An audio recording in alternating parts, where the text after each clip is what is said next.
Finally ছাগলী মাংস ready হৈ গ'ল আৰু চালো আজি পাকঘৰৰ পৰা আৰু আজি বনাবলৈ লৈছোঁ এইয়া ছাগলী মাংস আৰু দুপৰীয়া ৰান্ধিবলৈ লৈছোঁ। ভাত ৰন্ধা হ'ল, এতিয়া বৰ্তমান মই ছাগলী আৰু ৰান্ধিবলৈ লৈছোঁ দেই। এইফালে অলৰেডি তেল গৰম হ'লেই আৰু এতিয়া মই ইয়াত অলপ এইখিনি গৰম মছলা দি দিম আৰু মই কুকাৰতে বনাইছোঁ। ছাগলী মাংস সকলোৰে প্ৰিয়ই চাগে। আৰু এইখিনি মই খুব সুন্দৰকৈ পিঁয়াজখিনি ভাজি ল'ম। সকলোৱেতো ছাগলী মাংস খাই ভালে পায় নহয় জানো, আৰু ময়ো ভাল পাওঁ। সেই আজি দুপৰীয়া ৰান্ধিবৰ বাবে মই ছাগলী মাংস বনাবলৈ লৈছোঁ। কুকাৰতে বনাওঁ আৰু খোলা কেৰাহীত বনালে বেছি ভাল লাগে। মই কেৰাহীত বনোৱা নাই, ঝটপট হৈ যাওক বুলি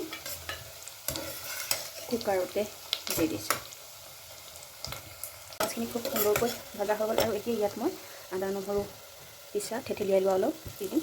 আৰু ইয়াত মই ৰেড চিলি পাউডাৰ, নিমখ, হালধি, তাৰপিছতে মটন মছলা অলপ দিছোঁ। তাৰ বাহিৰে একো দিয়া নাই, ইমানখিনি দিছোঁ।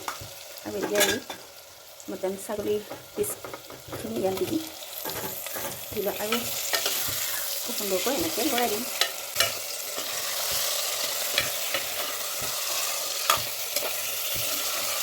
ছাগলী মাংসটো বহুত ধৰণেই বনায় আৰু বহুত টেষ্টিও হয়। সকলোৰে হাতৰ সোৱাদো বেলেগ হয়, খাবলৈও ভাল হয় নহয় জানো। আৰু এইখিনি খুব সুন্দৰকৈ মই লৰাই হৈ গ'ল আৰু এতিয়া কমটো সিজিব দিম। আৰু এইখিনি প্ৰায় 10 মিনিটমানৰ পাছত কিমান ধুনীয়া হৈছে তাত ৰংটো বেছি হৈছে। মই বৰ বেছি মছলা দিয়া নাই, মছলা দি খাবলৈ বৰ ভাল নালাগে আজিকালি, সেইটো কাৰণে খুব কম মছলা দিওঁ আৰু তেনেকেই সোৱাদ হয় খাবলৈ। আৰু এতিয়া মই এই ডাঙৰকৈ কাটি থৈ দিয়া আলুখিনি দি দিম আৰু ভালদৰে লৰাই দিম। আৰু এইখিনি সুন্দৰকৈ লৰাই দি এতিয়া মই প্ৰায় 10 মিনিটমান মিডিয়াম জুইত সিজিব দিম। আৰু এয়া প্ৰায় 10 মিনিটমানৰ পাছত এইখিনি আলুখিনিও অলপ কালাৰ উঠিলে আৰু এতিয়া মই অলপ ইয়াত বিলাহী দি দিম। বিলাহী দি আৰু এটা এই গোটা নহৰু, কোনে কোনে খাই ভাল পায় গোটা নহৰু ছাগলী মাংস দি, মোৰতো খুবেই প্ৰিয় হয়, সেই এটা দিয়ে দিওঁ।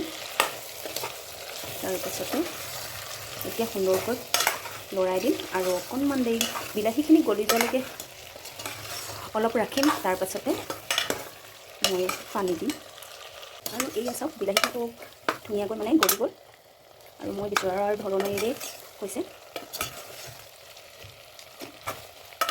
আৰু এতিয়া মই ইয়াত অকণমান গৰম পানী দিম, সকলো গৰম পানী দি দিম এতিয়া। আৰু এইখিনি ধুনীয়াকৈ গৰম পানী দি দিলোঁ আৰু অকণমান দেৰি উতলাই মই ইয়াত চিটি লগাই দিম। আৰু এইখিনি খুব ধুনীয়াকৈ উতল আহিছে আৰু এতিয়া মই ইয়াৰ কুকাৰত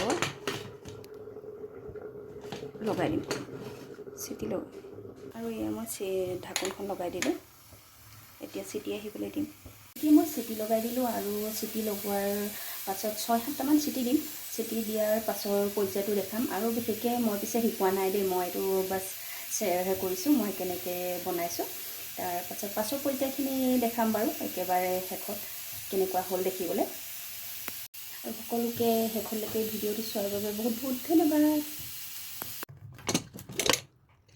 এয়া মই ফাইনেলি ছাগলী মাংস ৰেডি হৈ গ'ল আৰু চাওক কি ধুনীয়া লাগিছে দেখিবলৈ, খাবলৈ খুব টেষ্টি হ'ব। দুপৰীয়াৰ আহাৰৰ বাবে ছাগলী মাংস গ্ৰেভি ৰেডি হৈ গ'ল। অ'কে, এতিয়া আমি খাওঁ। আজিলৈ আহিছোঁ, বাই বাই।